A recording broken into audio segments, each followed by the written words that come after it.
isang maulang Miyerkules po sa bawat isa.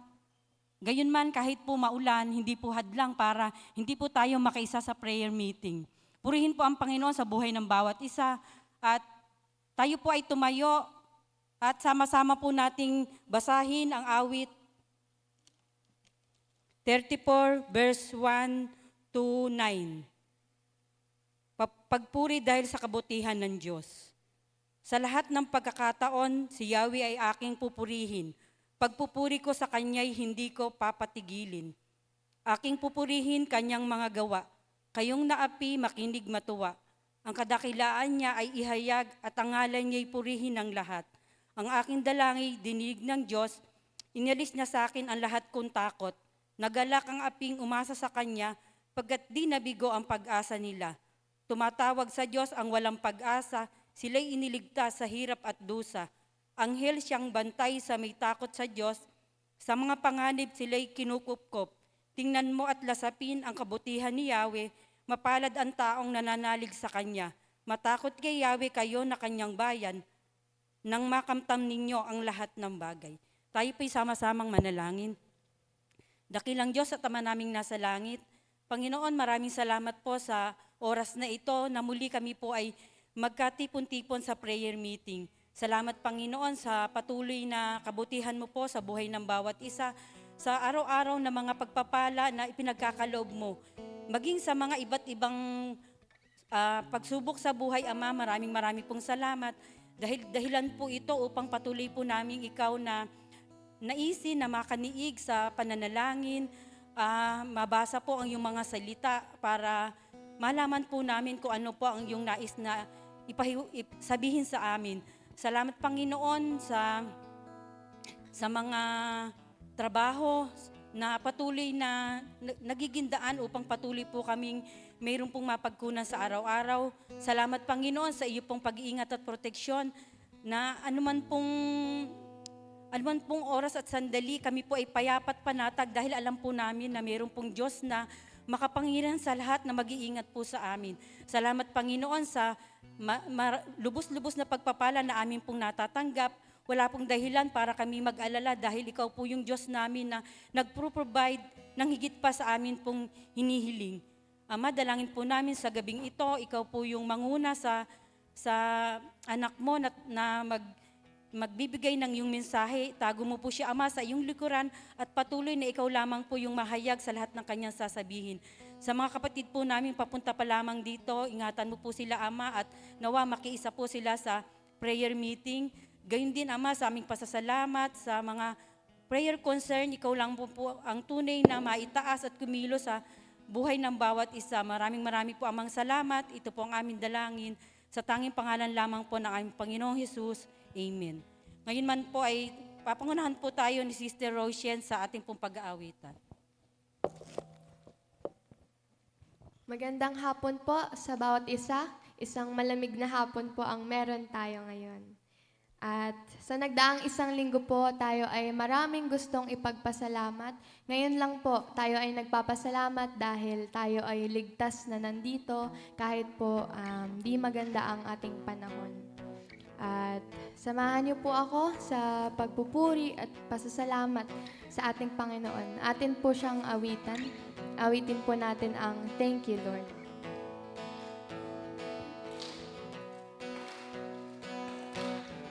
I come before you today,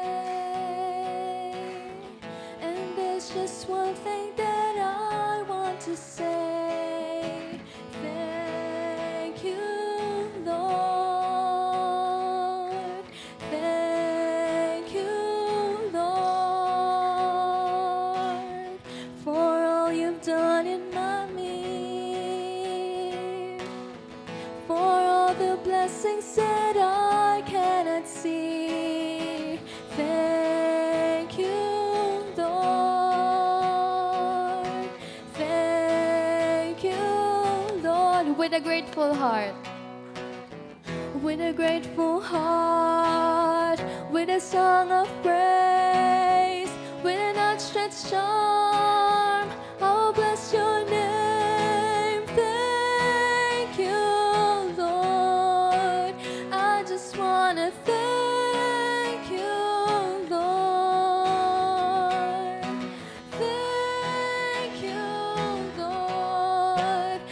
just wanna thank you, Lord. Thank you, Lord.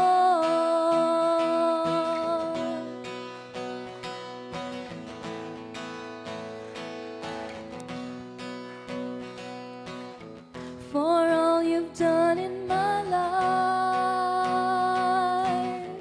You took my darkness and gave me your light. Thank you, Lord. Thank you, Lord. You took my sin and my shame. You took my sickness and healed all my pain. Thank you, Lord. Thank you, Lord. With a grateful heart, with a song of praise, with an unshed song, I'll bless your name. Thank you, Lord. I just wanna thank you, Lord. Thank you, Lord. I just wanna thank you, Lord. Thank you, Lord. I just wanna thank you, Lord. Thank you, Lord. I just wanna thank you, Lord. Thank you, Lord.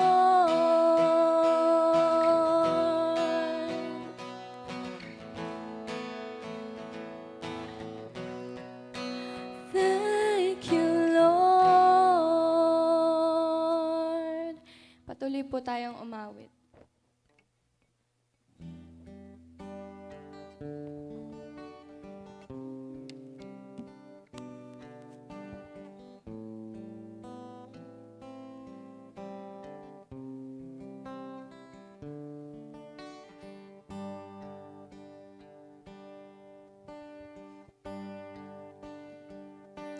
Above all powers, above all kings, above all nature and all created things, above all wisdom and all the ways of man. You were here before the world began. Above all kingdoms, above all thrones, above all wonders the world has ever known, above all wealth and treasures of the earth. There's no way to measure what you're worth. Crucified,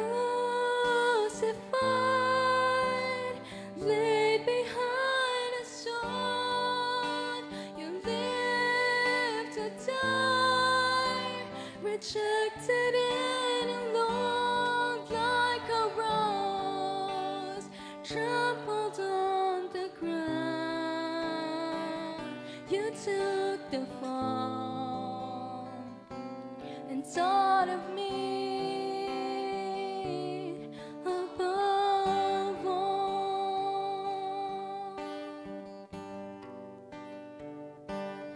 Above all powers, above all kings, above all nature and all created things, above all wisdom and all the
trampled on the ground.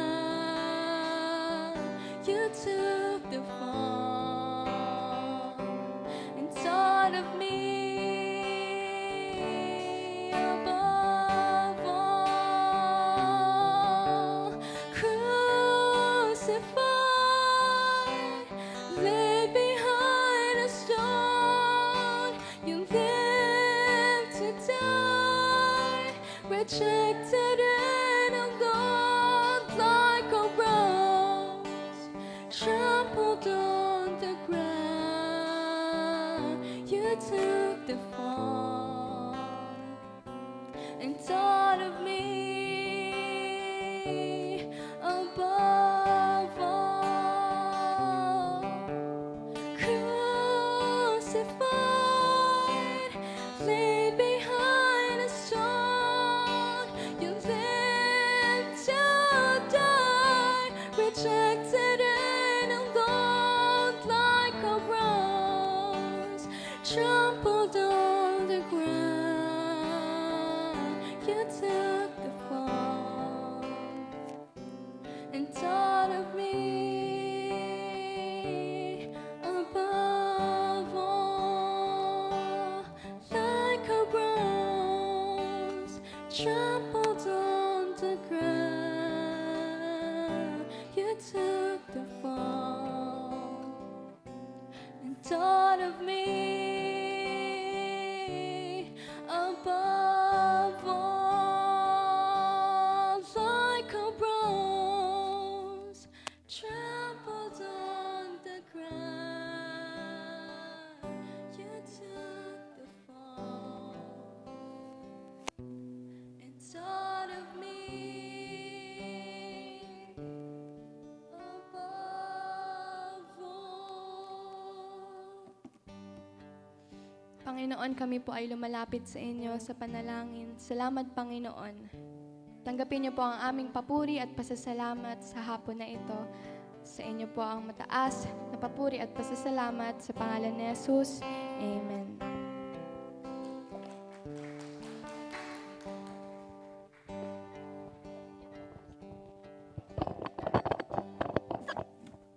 Sa diwa po ng ating inawit, ito na po yung panahon ng ating pong pagpupuri at pasasalamat sa Panginoon. Pagsubok man po ito, maganda man po ito o hindi, kasakitan man po ito, kalungkutan, ito man po ay kakulangan sa pinansyal, ipagpasalamat po natin ang lahat ng bagay sa Panginoon dahil ito po yung nais niya sa kanyang mga anak. Maaari na po tayong magpasalamat.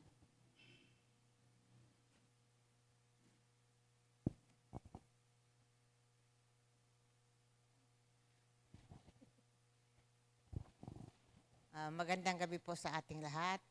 Ako po ay nagpupuri at nagpasalamat sa Panginoon sa kanyang habag, proteksyon at biyaya sa pag-iingat sa aking mga anak na habang nagbakasyon sila dito at hanggang nakabalik na sila doon sa US. At saka kay Hana din, salamat at nakabalik na rin siya doon nang ligtas sa kanyang trabaho. Nagpapasalamat talaga ako dahil habang nagdito sila, yung proteksyon talaga ng Panginoon kasi kakabahan ka dahil pag pariner parang kakabahan kang ano mangyaring hindi maganda. Pero salamat sa Panginoon dahil maging maayos naman. Nagpasalamat din ako kay Greg kasi siya yung nagpilit kay Seb na kasama nila kasi ayaw talaga niyang sumama kasi gusto ni Seb magtrabaho. Para daw pag pasok niya sa school, di ba mayroon doon introduce yourself, para daw may masasabi siya. May masasabi naman siya dahil nag-aalaga siya ng pinsan niya si Kambal. Sabi ko, mayroon kang masasabi na mayroon kang ginawa na mabuti. Talagang nabibless din ako sa aking apo na yun dahil nakakatuwa siya, hindi naman sa pagmamayabang. Kasi full scholar siya sa kanyang pagpasok niya ng college. Yung libre lahat, libre pagkain, libre dorm, libre pa laptop. At saka may allowance pa siya.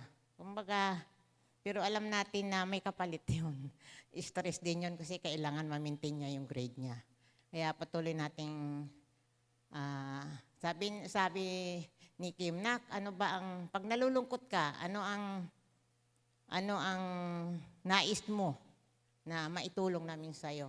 Sabi niya, Ma, padalhan niyo lang ako ng mga Bible verse. Nakakatuwa dahil sabi niya, pag nalulungkot kasi, yung school niya, 1 hour travel sa bahay nila sa Indiana. Pero Indiana pa rin yun, pero 1 oras. Hindi raw sa weekly uuwi, monthly lang.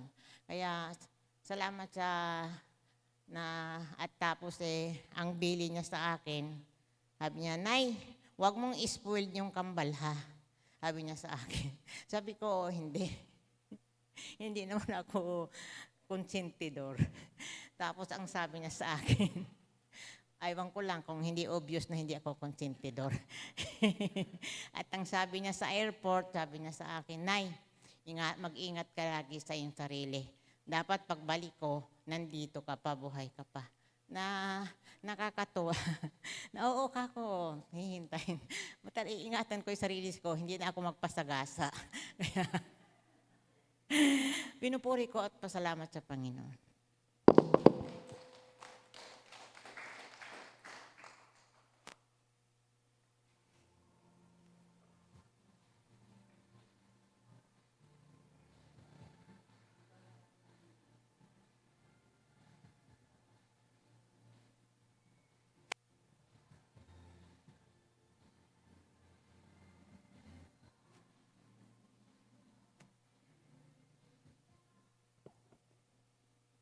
Ako po, magandang gabi po sa ating lahat. Ako po nagpupuri at nagpapasalamat sa Panginoon sa buhay ko, sa buhay ng mga anak ko at mga apo. Natutuwa po ako kay Elmer. Kumbaga kasi, nung dati hindi siya masyadong active sa pagpunta sa simbahan. Pero kahapon, sabi niya, nung palang Biyernes, atin daw siya ng fellowship ng mga men. Tapos sabi na, ay nanay hindi raw matutuloy yung fellowship kasi daw kukunti lang daw i-attend. Sabi ko, ganun ba? Pero, kumbaga nanghinayang ako kasi, nung ko lang nakita yung kanyang na umattend. Tapos, hindi pa naman natuloy. Tapos kahapon, nung may pinuntahan yata siya, pag uwi niya, ay nanay, sabi niya, makikipag-fellowship ako, sabi niya, sa mga life group namin. Sino ba ka-life group mo? Sinabi niya, kala Brother Malik daw, sige ako. Tapos sabi nung anak niya, Tatay, let's play with me. Sabi ganun. Sabi niya, sandali, meron akong pupuntahan, makikipag-life group ako. Anong oras? Sabi niya ganun. Sabi niya, what time? Sabi niya, 6:30, sabi niya ganun. Sabi niya,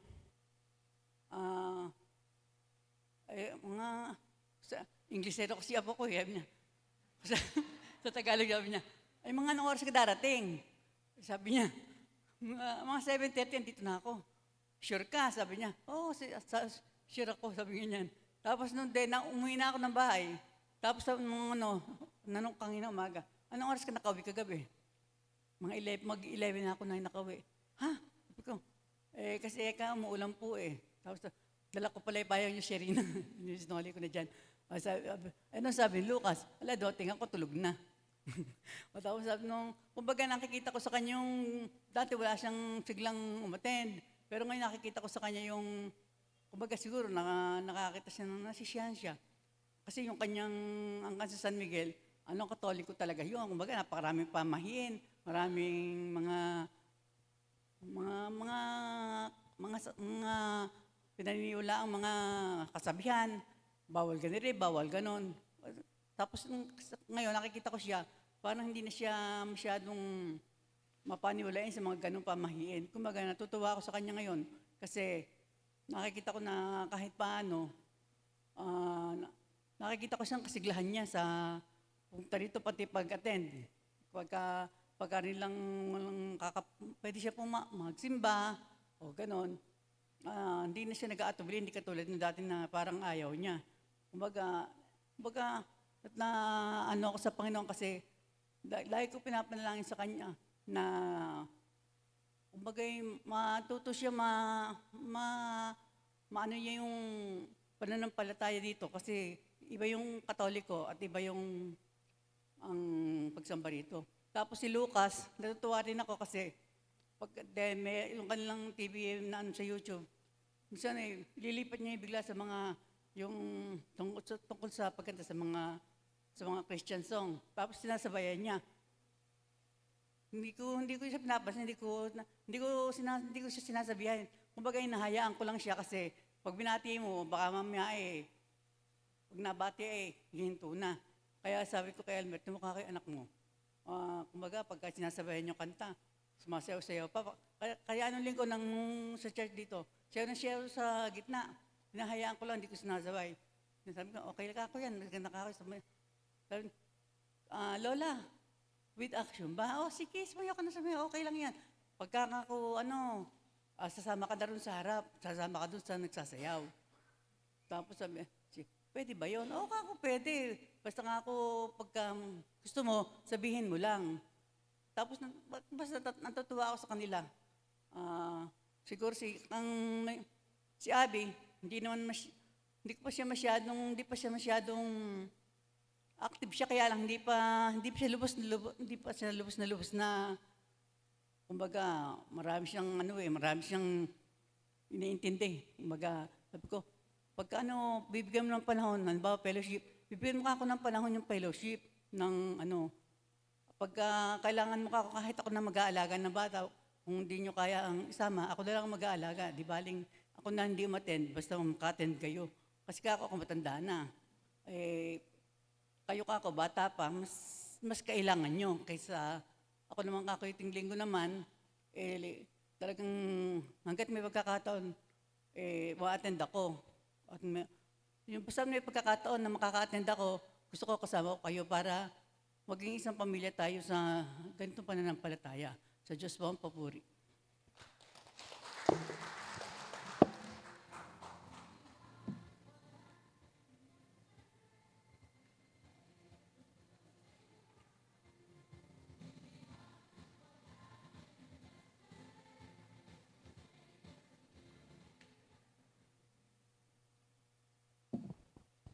Ako din po ay nais na magbalik ng papuri at pasasalamat sa ating Panginoon.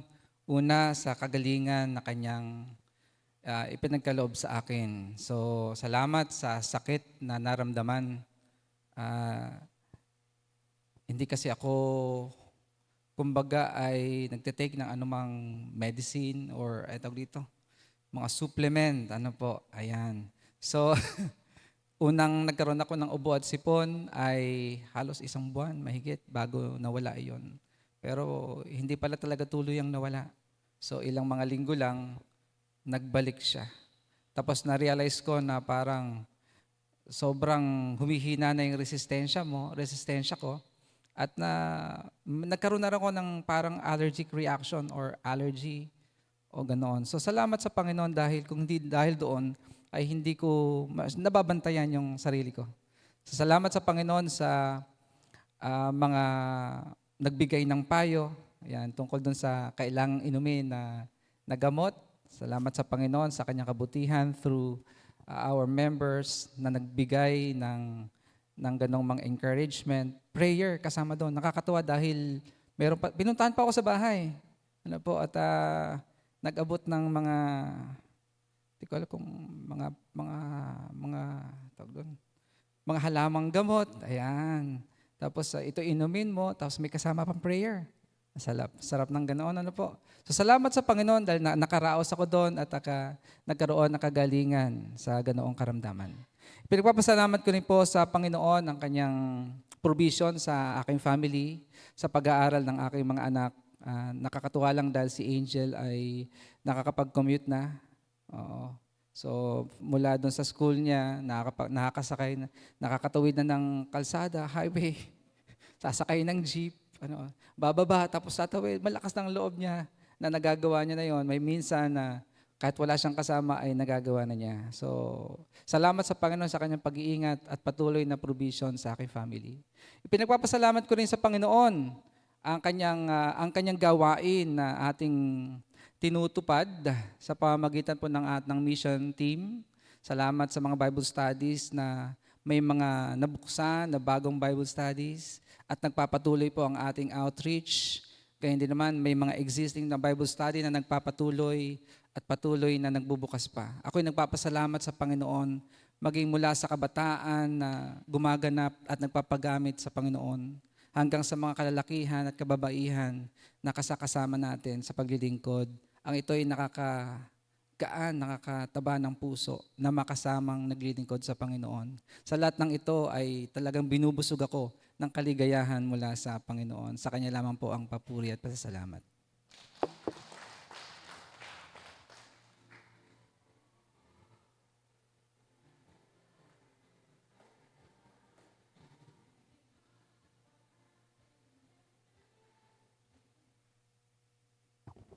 Hello po, magandang gabi sa Panginoon at sa ating pong lahat. Gusto ko rin pong ibalik yung pasasalamat sa Panginoon. Nang Lunes po, naranasan ko po yung proteksyon ng Diyos sa akin. Nang Lunes po kasi ng hapon, mga bandang alas 3:30 siguro, nagsisimula na umambon-ambon. May nasakay po ako mula doon sa SM na lalaki. Hindi ko po alam na mayroon palang tama. Lahat po ng yung pinadaanan niya sa akin, bawal kami doon. Pero kaya lang po, nang sinakay ko po kasi siya sa SM, maganda po yung ayos niya, naka-Amerikana, madilaw-dilaw na Amerikana, nakapantalon, nakasapatos. Kaya habang nananakbo ako, pinipicture ko sa isip ko kung sino kaya ito? Ba't ba ang lahat gusto niya, sasalubungin ko yung kahit sa kaliwa. Hindi kaya mo kasi tumabi, basta dumiretso ka lang. Hindi, ako naman, nagrereklamo naman ako, hindi po pwede sir kasi mababangga tayo. Hindi, pinadaan ako sa bayan, bawal naman ako doon sa Glorieta. Ako naman isunod ng sunod. Kasi nga akala ko attorney o sino yung may katungkulan doon sa bayan. Pagdating doon sa bayan, sabi niya, diretso mo na ako ng tsaong. O sige po ako. Medyo nga umaambon-ambon. Binibilisan ko naman. Tapos pagdating doon sa kanto ng tsaong, wag ka na ikang, diretso mo na ika, ayaw mo ika sila tumabi. Ako naman, sino ba akong taong ito? Pagpasok ko sa tsaong, pangalawang kanto, kumanan ako. Tama-tama naman, doon sa labasan na doon si Brother Charlie. Sabi niya sa akin, alam ko na ngayon. Tapos, nang bumaba na siya, binigyan ako ng 100, sinukulihan ko naman ng 70. Tapos, nang bumaba na siya, natanaw niya si Brother Charlie. Sabi niya, alis ka na, huwag mo na kapansin yan. Tinuturo si Brother Charlie. Tapos, hindi naman ako makaalis-alis. Nagdahilan na lang ako, ginilid ko yung tricycle ko kasi nantay ko si Brother Charlie para makausap ko. Kunyari, nagkakabit ako ng tarapal. Nantay ko pumasok na. Patalastas. Nantay ko si Brother Charlie. Nang dumating na si Brother Charlie, pinara ko. Sabi ko, sino ba yung Brother Charlie? May tama ka yun. Sinaktan ka ba? Sabi ko, hindi naman. Sa loob-loob ko, ako sasaktan niya? Abay, maawa sa akin. Ang liit ng katawan ko nito. Sa loob-loob ko lang ba? Sabi ko, nagbayad ba? Opo, ako nagbayad naman. Buti ka, hindi ka sinaktan. Bumalik na ako sa SM, naghiwalay na kami ni Brother Charlie. Ako yung nagpapasalamat dahil nga, ganun pala yung tao na yun. Doon pala sa lugar nila, hindi pala siya talaga sinasakay ng mga tricycle. Tapos, pagbalik ko doon sa SM, marami kasi akong mga kakilala na mga kasamaan din, mga taga-tsaong. Tinanong ako, buti ka, hindi ka sinaktan. Iyon pag sumakay ka yan, sisikmuraan ka na, hindi ka pababayaran. Kaya sabi ko, mabait ka ako talaga, si Lord. Kaya, hindi po pwede na hindi ko ipagpapasalamat sa Panginoon kasi nakakatuwa yung pagsama ng Diyos. sa akin at sa aking pamilya. Kaya salamat, maraming salamat. Tulad po ng pinagpasalamat ni Brother Ronel, gusto ko rin pong ipagpapasalamat yung mission na yon. Isa po yon sa nakakatulong sa akin sa buhay espiritual. Nakakagalak po kasi yung dito po sa Bakalan, naging maayos na po yung aming relasyon ng mga taga roon. Kamukha po ng Huwebes, yung ating pong kapatiran doon, ayaw nilang pumayag na hindi kami kakain bago kami umuwi. Nakakatuwa po kasi nga nandoon po yung kumbaga yung magandang pagtanggap nila sa amin. Tapos yung panalangin, sabi ko pag-pray niyo ako si Brother Nel, pag-pray niyo ako kami lahat ng mga manggagawa kasi kami nagkakasakit. Pati po sila natututo pong manalangin at kaya marami pong salamat at sa aming mag-asawa ni Sister Mel. Si Sister Mel po na natutuwa po ako kasi natututo na rin po siyang magbukas. Kamukha po yung dito po sa Mulawin, yung mga old po ron, yung 10. Sila po yung kausap nun. At saka pinag-usapan nyo namin ni Brother Ronel, tinanong ko rin po sa kanya. Kasi ayaw ko po na, yun po kasi mga old po na yun, umatin po doon kay Pastor Jared, dito po sa bahay ampunan. Pero si Pastor Jared po kasi nakikita ko naman, ang mission niya ay parang pinansyal. Tapos natutuwa lang silang tumulong sa mga bata. At nakikita ko parang wala naman siyang plano magtayo ng church. Tapos, nang kahapon may nasakay po akong taga Barmat. Dito po siya sumasamba.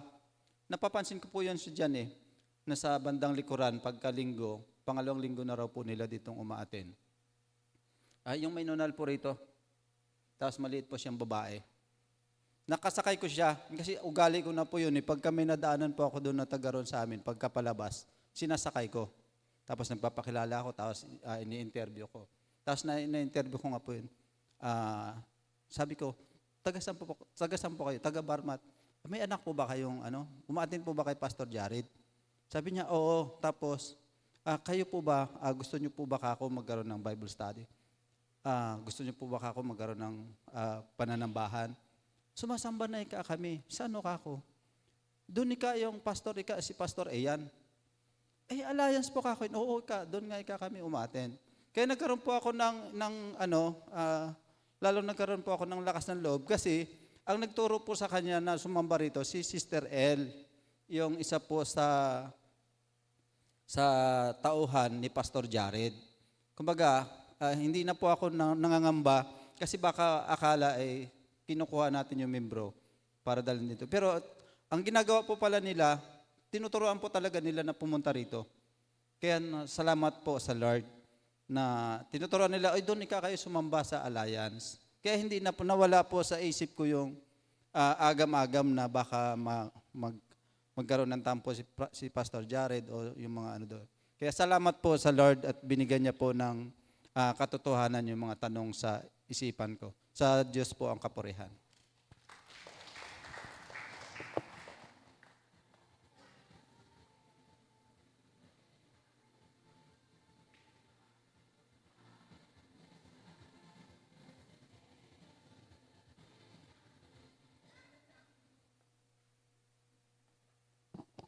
Ako po nagpupurit, nagpapasalamat sa Panginoon sa buong isang linggo na pag-iingat niya. At nagpapasalamat po ako sa Panginoon sa natapos natin na bandage prayer. Purihin ang Panginoon kasi talaga Jesus set us free po. Nung nagka-join fellowship, kami po yung galing sa Pulilan. Matagal po namin hinintay yun na nagkita-kita po kami nung dati kong church. Salamat sa Panginoon kasi sa kabila ng mga maling desisyon, mali kong ginawa, pero si Lord di niya ako iniwan, di niya ako pinabayaan. Hindi siya tumingin dun sa mga pagkakamali ko. Noong umalis po kami sa Pulilan, talagang wasak na wasak. Pero salamat sa Panginoon kay Sister Grace na every Sunday, kahit di pa kami nag-toothbrush, yung hug niya talaga sa amin. Kasi po dun sa Pulilan, ang family namin yung church. Talagang sa plano sa buhay namin, sa mga pangarap namin, kasama yung church doon. Kaya nung nawala kami doon, medyo masakit.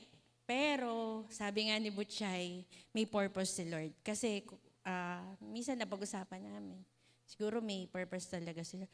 Oo naman, te, sabi niya, mapupunta ba ako sa baliwag kung hindi kayo napunta doon? Oo nga, Kako Chay.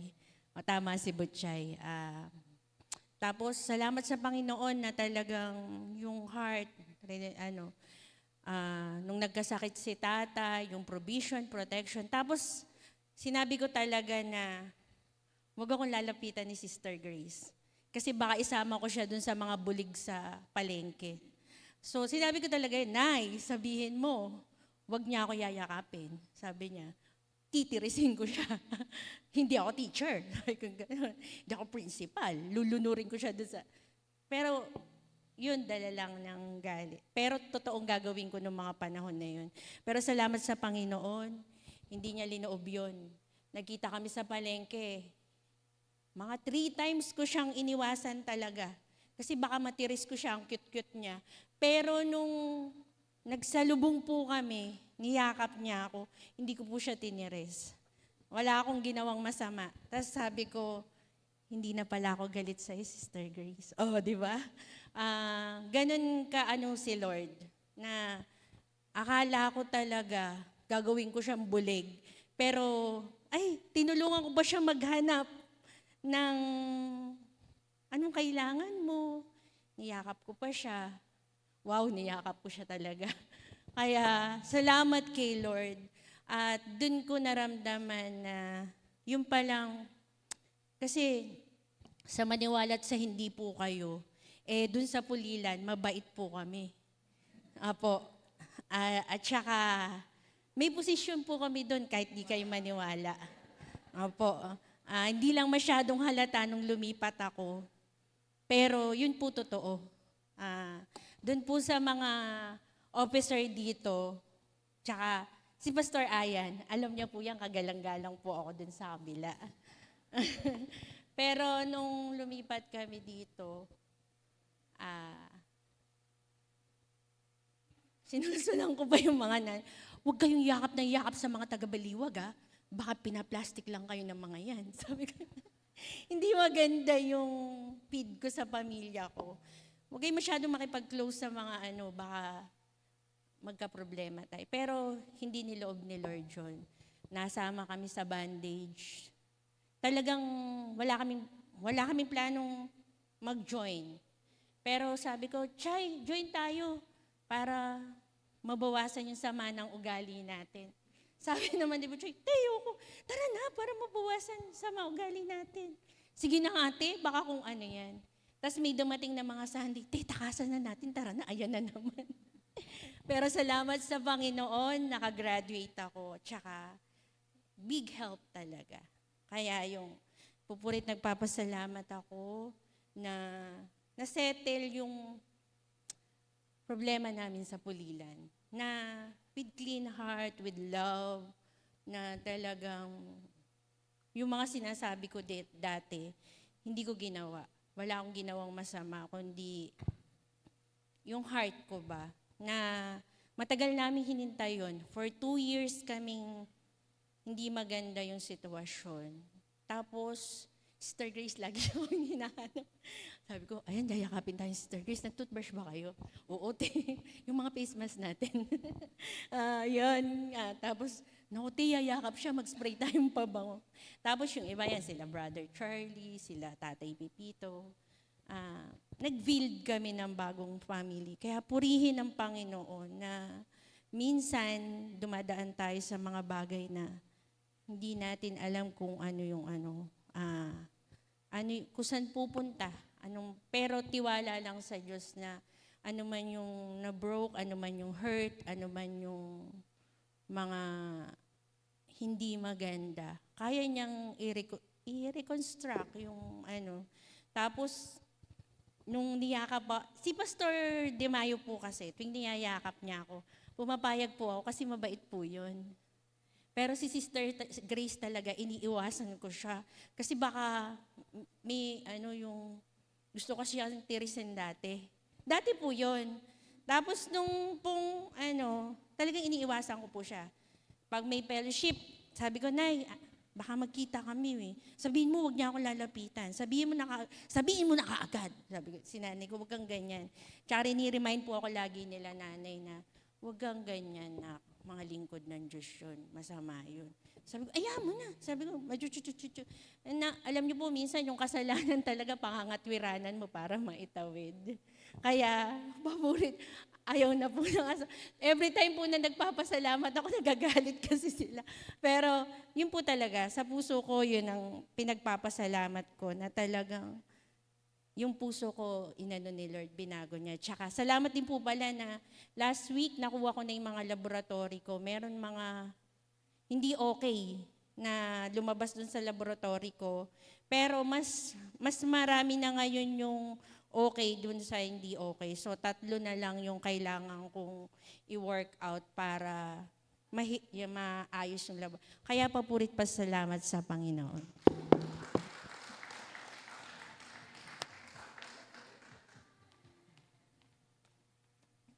I-reserve na lang po natin sa Miyerkules yung pong mga nais pang magpasalamat.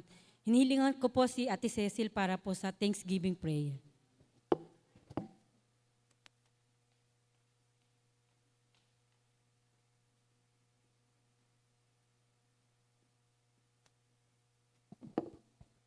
Gusto ko rin po magpasalamat bago tayo mag-pray.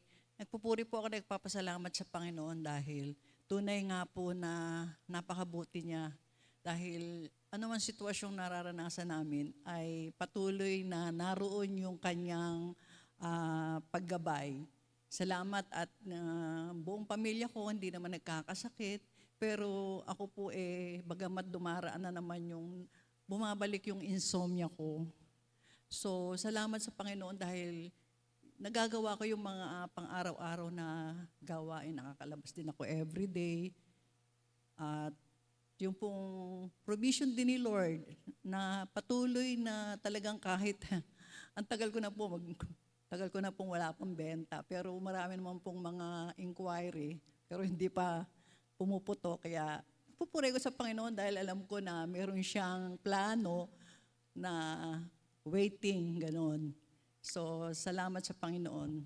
Sige po, tayo po'y manalangin. Diyos na makapangyarihan sa lahat, tunay nga po, Amang, napakabuti po nyo.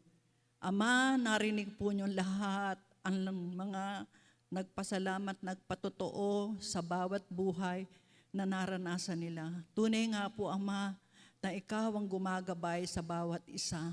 Ang mga may karamdaman ay iyong hinipo, pinagaling.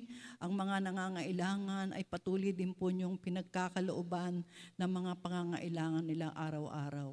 Panginoon, dahil ikaw ang aming Diyos, kung wala po kami sa iyo ay wala po kaming magagawa. Kaya tanging dalangin po namin na patuloy po na kami mas lalong lumalim ang pagkilala namin sa iyo, mas lalo kaming maging malapit sa iyo dahil ikaw po ang Diyos na makapangyarihan sa lahat na tunay na malalapitan, matatawagan namin.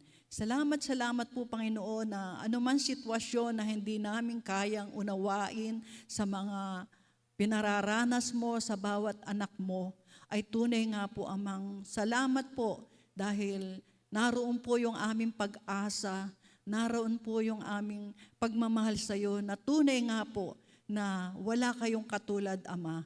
Salamat po. Ito ang samot dalangin namin sa tanging pangalan ni Jesus. Amen.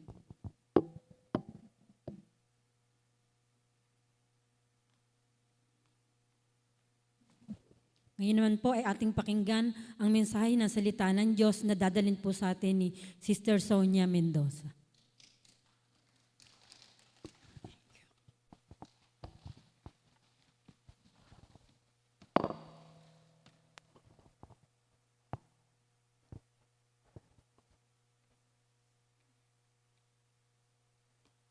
Magandang gabi po sa lahat.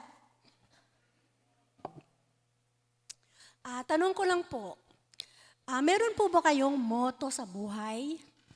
Motto po, hindi loto. Motto. Okay. Ang motto po ay isang phrase or sentence na nagsisilbing guiding principle natin sa buhay, pwedeng personal, pwedeng sa pamilya, pwedeng sa organization. So, kung tatanungin ko po kayo, kung magkakaroon ng family motto ang inyong pamilya, ano po kaya ang magiging motto ninyo? Would it be, as for me and my family, we will be successful, we will work hard, we will never give up, we will enjoy life? Wala naman pong masama sa mga iyan. But the question is, yan lang po ba ang tanging gusto nating mangyari sa family natin? Yan lang ba yung pinakalayunin natin para sa ating family?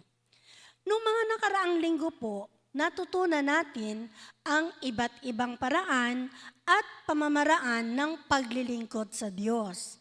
Pero ngayong gabi po, kaugnay ng paalala ni Sister Sher nung July 15 sa ating prayer meeting tungkol sa Joshua 24:15, muli po nating titingnan ang talatang ito sa mas malalim na aspeto, hindi lamang sa mga panlabas na gawaing panglilingkod, kundi kung ano ang tamang puso at dapat mayroon tayo sa paglilingkod sa Kanya.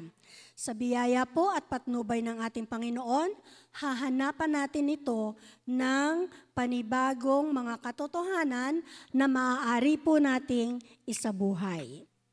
Ang pahayag po ni Joshua na, as for me and my house, we will serve the Lord, madalas ko po itong nakikita sa mga frame ng mga Christian homes at sa mga condominium at sa mga iba pang mga establishment. So, ang talata po yan ay bahagi ng isang malawak na kwento ng Biblia.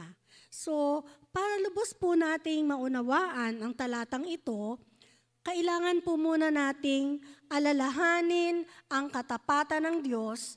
Remember the faithfulness of God. Nagsimula po ang kwento ng kaligtasan sa Diyos. In the beginning, God, ... Nang pasimula ay naroon na ang Diyos. Nilikha niya ang lahat ng bagay at bilang manlilikha, siya rin ang naghahari sa mga ito. So, itinatag ng Panginoon ang kanyang trono sa kalangitan at siya'y naghahari sa lahat. Sa pamamagitan ng kanyang makapangyarihang salita, ginawa ng Diyos ang lahat ng makakabuti sa kanyang great masterpiece. At sino po ba ang great masterpiece ng Diyos? Sino po? Sino po ang kanyang pinakadakilang nilalang? Sino po? Ang tao, very good. Hindi gaya ng ibang mga nilalang ng Diyos, ginawa ang tao para magkaroon ng kakaiba at malapit na ugnayan o relasyon sa Kanya. Ginawa sila sa larawan ng Diyos upang isalamin siya sa lahat ng nalikha. So God created humans to be a reflection of His glory. Pero nagkasala ang tao sa Diyos.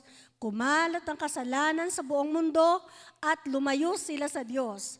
Nangyari ang inggitan at humantong sa pagpatay ni Cain kay Abel at sa panahon ni Noah, nakita ng Panginoon na napakasama na ng tao sa lupa at ang bawat haka o intensyon ng mga pag-iisip ng kanyang puso ay palagi na lamang masama.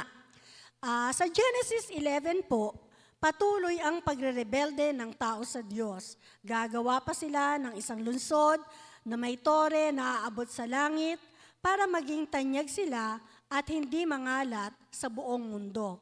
Ito yung tore ni Babel na kung saan nagkaisa ang mga tao sa paggawa ng kasalanan sa Diyos. Sa gitna ng patuloy na pagrerebelde ng tao sa Diyos, siya ay nanatiling tapat at puno ng kagandahang loob. Tinawag ng Diyos si Abraham mula sa isang pamilyang sumasamba sa Diyos-Diyosan. Pinaalala mismo ito ni Joshua sa Israel ng kanyang sabihing, ito ang sinasabi ng Panginoon, ang Diyos ng Israel. Noon, ang mga ninuno nyo ay nakatira sa kabila ng ilog ng Euphrates at sumamba sa ibang mga Diyos-Diyosan. At isa sa kanila ay si Abraham. Tama po ang narinig nyo. Before, si Abraham ay sumasamba sa Diyos-Diyosan. Pero, kinuha ko si Abraham sa lugar na iyon, sabi ng Diyos. So, pinili ng Diyos si Abraham, hindi dahil mabuti siya kaysa sa iba, kundi dahil lamang sa biyaya at habag ng Diyos. Pinangakuan siya na ang kanyang sambayanan ay magiging isang malaking bansa, magkakaroon ng lupain, at sa pamamagitan ng kanyang binhi o mga anak ay pagpapalain ang lahat ng mga bansa. Hindi po ito naunawaan ni Abraham dahil alam naman natin ang kwento na si Abraham ay baog at pareho pa silang matanda na ni Sarah. Pero ganun pa man, naratiling tapat ang Diyos sa kanyang pangako. Pinagkalooban sila ng anak, si Isaac, na ama ni Jacob, at ang lahat ng mga anak ni Jacob ay naligtas sa tagutom sa Ehipto sa pamamagitan ni Jose. Nanatili ang bayang Israel sa Egypt ng mahabang panahon. Lumipas ang panahon, nagkaroon ng bagong hari ang Ehipto na walang alam tungkol kay Jose. Kaya naman, ang nagsimulang muog at silong nila ay naging lugar ng pagkaalipin at pag-aalipusta. Nagbukas ang tabing ng Exodus sa paghihirap ng bayang Israel sa loob ng 400 years. Sa lupaing kumupkop sa kanila noon, pero narinig ng Diyos ang kanilang hinaing at inalala niya ang kanyang kasunduan kina Abraham, Isaac at Jacob. Nakita ng Diyos ang kalagayan nila at naawa ang Diyos sa kanila. Pinadala ng Diyos si Moises na gagamitin niya para magpadala ng hatol sa Ehipto sa pamamagitan ng pagpapadala ng 10 salot. Pinakita niya ang kanyang ang dakilang kapangyarihan at pinalaya niya ang kanyang bayan sa pagkakaalipin. Tunay na ang kaligtasan ay gawain lamang ng Panginoon. Nang makalaya ang kanyang bayan, ninais niya na magkaroon sila ng tipanan o covenant. Sabi ng Diyos, ako ang Panginoon ng inyong Diyos na naglabas sa inyo sa Ehipto kung saan kayo inalipin. Huwag kayong sasamba sa ibang mga Diyos-Diyosan maliban sa akin. Here, we see God demanded exclusive worship because He alone had redeemed them. Pero nakakalungkot dahil laging sinusuway ng Israel ang Diyos. Gumawa pa sila ng mga Diyos-Diyosan katulad ng gintong guya, lagi silang nagrereklamo sa ilang at laging hindi nagtitiwala sa Panginoon. Yet, even when Israel was faithless, God remained faithful. Iningatan niya sila at patuloy na ginabayan hanggang sa marating nila ang lupang ipinangako niya kay Abraham. Nang mamatay si Moses, inutusan ng Diyos si Joshua na manguna sa kanyang bayan. Pinangako ng Diyos na sasamahan niya siya. Sa pamumuno ni Joshua, natawid nila ang Jordan River. Napasa kanila ang lupang ipinangako at natanggap nila ang lahat ng mga pangako ng Diyos. So, sa dulo ng buhay ni Joshua, sabi niya sa Israel, malapit na akong mamatay. Nalalaman nyo ng buong puso ninyo at kaluluwa na tinupad ng Panginoon na inyong Diyos ang lahat ng mabubuting bagay na pinangako niya sa inyo, wala kahit isa na hindi niya tinupad. Ang haba po ng nilakbay natin, ano? Para makarating tayo sa ating teksto. Ang lahat po ng ating binanggit kanina ay introduction pa lamang. So, Sister Melly, 1 hour pa. Kaya naman, ang pamagat ng ating pag-aaral sa gabing ito, Choose to Serve God, hango sa Joshua 24:14-15. Okay? Nandito na po tayo sa Joshua 24. Dito po si Joshua ay malapit ng bawian ng buhay. Pinatawag niya ang bayan ng Diyos sa Shechem. Ito ang lugar na kung saan unang ipinangako ng Diyos kay Abraham na sa pamamagitan niya ang kanyang binhi ay pagpapalain ang lahat ng mga bansa. Habang nakatayo sa isang makasaysayang lugar, binalikan ni Joshua ang mga kamanghamanghang ginawa ng Diyos na sinabi natin at narinig kanina. Tingnan po natin ang slide na ito. Paulit-ulit na sinabi ng Diyos ang mga katagang, kinuha ko si Abraham, ibinigay ko kay Esau, isinugo ko sina Moises, pinadalhan ko ng mga salot ang Ehipto, inilabas ko ang inyong mga ninuno. At marami pang ginawa ang Diyos para sa kanila na ating nabanggit. Truly, God is the hero of salvation story. Salvation is of the Lord.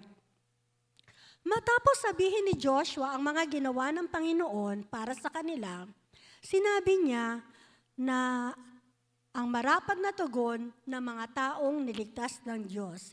And with that background, ang hamon ni Joshua, sana po ay maging personal sa atin. Kaya ngayon, igalang ninyo ang Panginoon at paglingkuran ng may katapatan. Itakwil na ninyo ang mga Diyos-Diyosang sinasamba noon ng mga ninuno nyo sa kabila ng ilog ng Euphrates at sa Ehipto at maglingkod kayo sa Panginoon. Pero kung ayaw niyong maglingkod sa Panginoon, mamili kayo ngayon sa araw na ito kung sino ang paglilingkuran ninyo. Maglilingkod ba kayo sa mga Diyos na pinaglingkuran ng mga ninuno nyo sa kabila ng ilog ng Euphrates o sa mga Diyos ng mga Amoreo na ang lupain ay tinitirhan ninyo ngayon? Pero para sa akin at sa aking pamilya, kami ay maglilingkod sa Panginoon.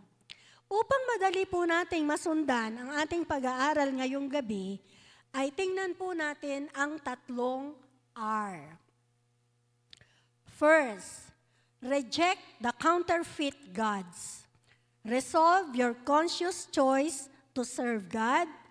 Remain faithful in your covenant commitment to serve God.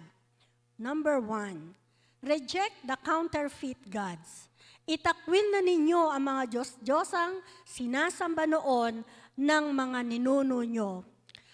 Bago makapaglingkod ang bayan ng Diyos sa Kanya, kinakailangang itakwil at itapon ang mga bagay na nagiging kakompetensya ng Panginoon sa pagsamba sa Kanya. Ang Israel, kahit na nakita na nila ang mga ginawa ni Yahweh sa kanila, nanatili pa din sa kanila ang puso na sumasamba sa mga Diyos-Diyosan. Sabi nga ng isang theologian na si John Calvin, ang puso ng tao ay isang walang tigil na pabrika o factory ng mga Diyos-Diyosan. Imposible na sumamba ang Diyos and at the same time, may ibang kahati ang Diyos. Sabi ng Panginoong Jesus, walang makapaglilingkod sa dalawang Panginoon, sapagkat kapopootan niya ang isa at iibigin ang ikalawa. Paglilingkuran ng tapat ang isa at hahamakin ang ikalawa. hindi ninyo maaaring paglingkuran ng pareho ang Diyos at ang kayamanan. Nagbigay ng kahulugan si Martin Lloyd Jones kung ano ang isang idol o Diyos-Diyosan, at alam ko na marami sa atin na familiar sa kanyang definition. Ang sabi niya, an idol is anything in our lives that occupies the place that should be occupied by God alone. Kung ano man yung nagiging kapalit ng Diyos na para sa Kanya, that is an idol. Okay? Hindi na ang Diyos, ibig sabihin, hindi na ang Diyos ang nasa trono ng buhay mo.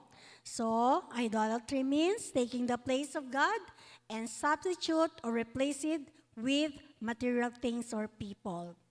So, kung meron po mga bagay o mga tao na hindi mo kayang mabuhay kung wala ka, that is an idol. Pinapangako po ng mga Diyos-Diyosan ang seguridad, pagkakakilanlan, kasayahan na hiwalay sa tunay na Diyos. Sabi ni Joshua, itakwil na ninyo ang mga Diyos-Diyosang sinamba ninyo noon dahil hindi siya makapagbibigay sa inyo ng kasapatan. Sabi ng Panginoong Hesus, sambahin mo ang Panginoon mong Diyos at siya lamang ang iyong paglingkuran. Ang totoong paglilingkod at pagsamba sa Diyos ay nag-uumpisa sa pagtakwil ng ating mga pinapahalagahan ng higit sa Panginoon. So kung meron kang pinapahalagahan na kapag nawala ay parang guguho na ba ang mundo mo? So mga anak, lumayo kayo sa mga Diyos-Diyosan. Ikalawa, resolve your conscious choice to serve God. Kaya ngayon, sambahin ninyo si Yahweh at paglingkuran ninyo siya ng buong puso't katapatan. Alisin ninyo ang mga Diyos-Diyosang dating sinasamba na inyong mga nununo. Si Yahweh lamang ang inyong paglingkuran. At kung ayaw niyong maglingkod kay Yahweh, pumili kayo ngayon kung sino ang inyong paglilingkuran, kung ang mga Diyos na pinaglingkuran ng mga ninuno nyo noon, o ang mga Diyos na sinasamba dito sa lupaing inyong tinitirahan. Ngunit para sa akin at sa aking sambayanan, kay Yahweh kami maglilingkod. Sinasabi ni Joshua sa Israel, ngayon na nakita na ninyo ang mga kamanghamanghang bagay na ginawa ng Diyos para sa inyo, kung ayaw nyo pa rin maglingkod sa totoong Diyos, kahit na napakaraming mabubuting bagay na ang nasaksihan ninyo, kung babalik pa kayo sa inyong mga Diyos-Diyosan noon. Pero ako at ang aking pamilya, maglilingkod at sasamba sa tunay na Diyos. Sabi nga ng isang broadcaster sa DZAS na si Beth Flores sa programang Gabay, life is not a series of chances, it is a series of choices. So, napakarami po nating mga choices sa buhay at isa po diyan ay ang pagpili kung kanino ba tayo maglilingkod. Sa tunay na Diyos, sa Diyos-Diyosan o sa mga tao. Bantayan po natin ang ating mga sarili sa bagay na iyan. For Joshua, he made a conscious choice to serve God. So sa ayaw man at sa gusto natin, pag hindi tayo naglingkod sa Panginoon, maglilingkod tayo sa iba. Walang middle line. So hinimok ni Joshua na ngayong ligtas na kayo, sa pagkaalipin, marapat na tugon ninyo ay ang pagsunod at paglilingkod. Gaya nga ng sabi ni Pablo, kaya nga mga kapatid, nakikiusap ako sa inyo, alang-alang sa maraming pagkakataong kinaawaan tayo ng Diyos, ibigay ninyo sa Kanya ang inyong mga sarili bilang mga handog na buhay, ito ang tunay na pagsamba o paglilingkod sa Kanya. So our commitment to serve God is always a response to His mercy and grace. Number 3, remain faithful in your covenant commitment to serve God. Sinabi ni Joshua, kahit maglingkod ang mga Israelita sa ibang mga Diyos-Diyosan. But as for me and my house, we will serve the Lord. Nagkaroon siya at ang kanyang sambayanan ng paninindigan na sila ay maglilingkod sa Panginoon, hindi lamang pang isang araw o lingguhang paglilingkod, kundi ng buong buhay kasama ang kanyang pamilya ay nakalaan sa paglilingkod sa Diyos. Ito ang bunga ng pananampalataya na nilikha ng Diyos sa puso ni Joshua. Pero mga kapatid, nagbigay ang babala si Joshua sa mga tao. Hindi kayo makapaglilingkod sa Panginoon dahil siya'y banal. At ayaw niya na may sinasamba kayong iba. Alam ni Joshua ang tendency o pag-uugali ng mga tao. Walang makapaglilingkod sa Diyos ng buong puso dahil sa kasalanan na nasa mga puso natin. So, ang problema ay hindi lang kung kulang tayo sa pananampalataya o sa commitment. Ang totoong problema ay ang ating tunay na kalalagayan sa harapan ng Panginoon gaya ng Israel. Sa pagpapatuloy ng talata, hindi niya babaliwalain ang pagrerebelde at mga kasalanan ninyo. Kapag itinakwil ninyo ang Panginoon at naglingkod kayo sa ibang Diyos, magagalit siya sa inyo at paparusahan niya kayo. Lilipurin niya kayo kahit na noon ay naging mabuti siya sa inyo.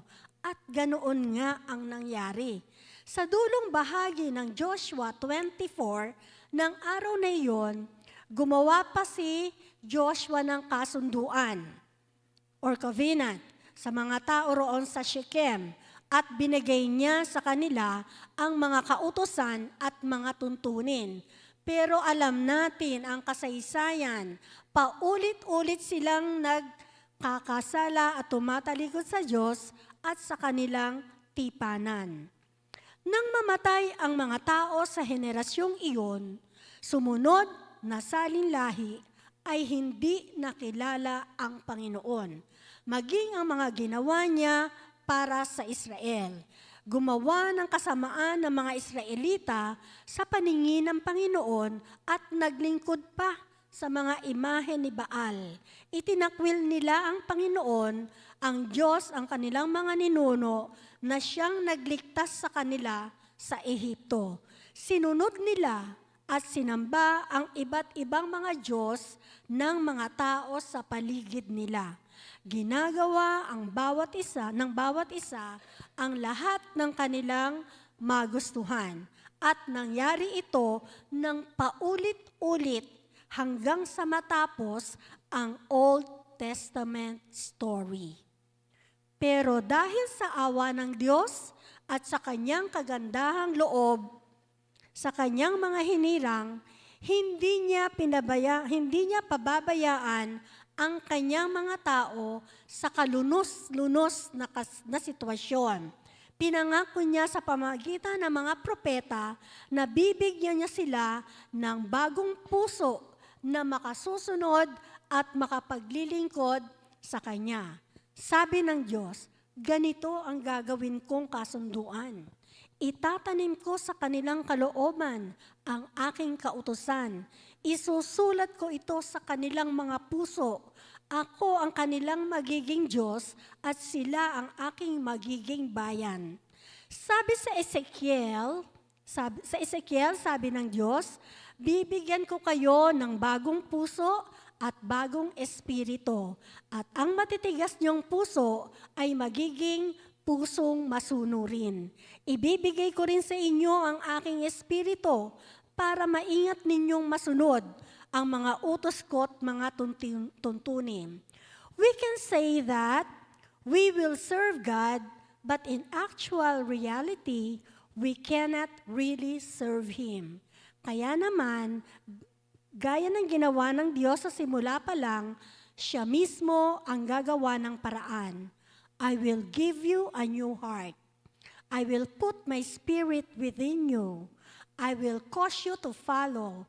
At gagawin niya ang lahat ng ito sa pamamagitan ng Panginoong Hesus, ang binhi ni Abraham. Kaya nga, nang dumating si Jesus dito sa mundo, sinabi niya sa kanyang ama, hindi mo nagustuhan ang mga handog at kaloob ng mga tao, kaya binigyan mo ako ng katawan na ihahandog ko. Hindi ka nasyahan sa mga handog na sinusunog at mga handog na nililinis. Kaya sinabi ko sa iyo, narito ako para tuparin ang kalooban mo, O Diyos. Ayon sa nasusulat sa kasulatan tungkol sa akin. At dahil sinunod ni Jesucristo ang kalooban ng Diyos, nilinis niya tayo sa mga kasalanan natin sa pamamagitan ng minsang paghahandog ng kanyang sarili. Si Kristo ang tumupad ng lahat ng kinakailangang sundin ng bayan ng Diyos. Nagtagumpay siya kung saan ang Israel ay nabigo. Sa pamamagitan ng kanyang kamatayan at muling pagkabuhay, nagkaroon na ng isang bagong tipan na pinagtitibay ng kanyang dugo. Ang pagtanggap sa atin ng Diyos ay hindi batay sa ating mga pangakong madalas ay napapako o sa dami ng ating ginagawa sa loob ng simbahan. Ito ay nakasalig sa perpektong pagsunod ni Jesus at sa kanyang natapos na gawain. Hindi tayo dapat nagtitiwala sa ating sariling lakas o willpower sa paglilingkod. Marapat na tayo'y manangan at magtiwala kay Kristo na siyang nagligtas sa atin dahil binigyan na tayo ng banal na espiritu, ipinagkaloob na sa atin ang kakayahang maglingkod sa Kanya, at dahil mayroon na tayong bagong puso na handang sumunod sa Kanyang kalooban. Sabi ni Pablo, sikapin niyong ipamuhay ang kaligtasang tinanggap ninyo at gawin niyo ito ng may takot at paggalang sa Diyos, sapagkat ang Diyos ang siyang nagbibigay sa inyo ng pagnanais at kakayahang masunod niyo ang kalooban niya. Meron ka na bang bagong puso? Pagnanais at kakayahang sundin ang kalooban niya? Kung wala pa, hilingin mo ito sa Panginoon, ang kakayahang tumalikod sa iyong kasalanan, lumapit ka at manampalataya kay Kristo. Bilang pagtatapos, ang story ng Israel ay nakakabasag ng puso.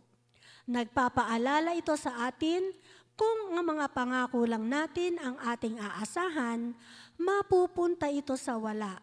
Ilang beses na ba tayong nangako sa Diyos, Lord, hindi na ako magkakasala. Lord, magiging faithful na ako. Pero bumabaksak pa rin tayo. It reminds us that our promises are never enough. Pero salamat sa Diyos, hindi doon nagtatapos ang kwento. May dalang higit na pag-asa ang magandang balita ni Kristo. Dahil sa ginawa ni Kristo, napatawad ang ating mga kasalanan, binigyan tayo ng bagong puso, at pinananahanan tayo ng Espiritong Banal. Hindi tayo nananatiling matapat sa ating paglilingkod dahil sa tayo'y malakas o madami tayong kakayanan. Nananatili tayong matapat dahil matapat ang ating Panginoong Hesus at ang Kanyang Espiritu ay nagbibigay sa atin ng lakas para magpatuloy sa paglilingkod ng buong puso hanggang wakas. Natitiyak kong ipagpapatuloy ng Diyos ang mabuting gawain na sinumulan niya sa inyo hanggang sa araw ng pagbabalik ni Jesus. Choose to serve God. How? Basahin nga po natin. Number 1. Reject the counterfeit gods. Everybody, resolve your conscious choice to serve God. remain faithful in your covenant commitment to serve God, and rely on the gospel of Christ to serve God. Meron pong ilang reflection questions dito na maaari nating pagbulay-bulayan sa ating mga sarili. Again, let us read. Habang inaalala mo ang katapatan ng Diyos sa inyong buhay, ano-ano mga Diyos-Diyosan o bagay ang kailangan mong talikuran upang makapaglingkod sa Kanya ng buong puso. Number 2,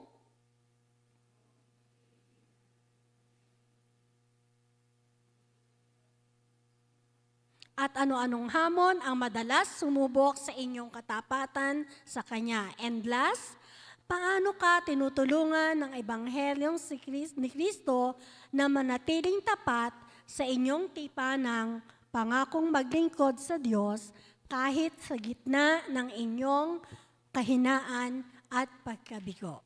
Salamat po. Magandang gabi.